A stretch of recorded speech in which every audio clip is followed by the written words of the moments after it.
সাভার ও আশুলিয়ার পোশাক কারখানাগুলোর নিরাপত্তা ও কর্মপরিবেশ নিয়ে জানাতে সাভার থেকে আমাদের সঙ্গে সরাসরি যোগ দিচ্ছেন সহকর্মী শফি মাহমুদ। শফি মাহমুদ, সামগ্রিকভাবে কি অবস্থা দেখছেন জানাবেন আমাদের।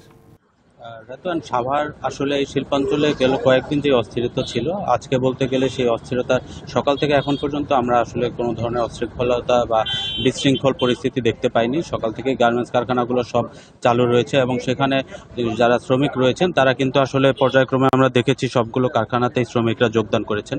কারখানাগুলোর সামনে কিন্তু নিরাপত্তা ব্যবস্থা বরাবরের মতোই জোরদার রয়েছে, যেহেতু এই নিরাপত্তার স্বার্থে গার্মেন্টস সেক্টরের যে অস্থিতিশীল পরিবেশ সেটি নিয়ন্ত্রণের জন্য পুলিশ, র্যাব এবং বিজিবি সব সদস্যদের সহিত একটি যৌথ অভিযান চালু রয়েছে। সেই অভিযান 250-টিরও বেশি ডিজাইন অপশন নিয়ে ওয়ালটন স্মার্ট ফ্রিজ, বোঝে আপনার প্রয়োজন।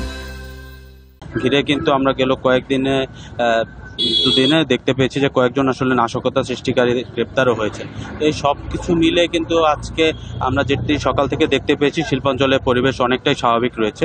এই মুহূর্তে আমার সাথে রয়েছেন এখানে শিল্পাঞ্চল পুলিশের একজন ঊর্ধ্বতন কর্মকর্তা। আমরা তার কাছ থেকে একটু জানতে চাইব যে এই যে সাভার আশুলিয়া শিল্পাঞ্চলে আপনাদের নিরাপত্তা ব্যবস্থা কেমন রেখেছেন। এখানে নিরাপত্তা, এখানে আমার সেনাবাহিনী ডিপ্লয় আছে, শিল্প পুলিশ ডিপ্লয় আছে, র্যাব ডিপ্লয় আছে, আর জেলা পুলিশের ডিপ্লয় আছে। নিরাপত্তা যথেষ্ট আমাদের ডিপ্লয় হয়েছে, কোনো সমস্যা নাই। এই সাইডে গার্মেন্টসগুলো ম্যাক্সিমাম খোলা, একটা গার্মেন্টসটাকে বন্ধ আছে। এই গার্মেন্টসটা তাদের দাবি দেওয়া মেনে নিচ্ছে শ্রমিকের। ম্যানেজমেন্টের সমস্যা আছে, ওরা বোধহয় অচিরেই গার্মেন্টস খুলে দেবে, আর এদিকে আর কোনো সমস্যা নেই। শুনছিলেন যে সাভার আসলে শান্ত পরিবেশে কিন্তু এই কারখানা কর্মকাণ্ডগুলো পরিচালিত হচ্ছে।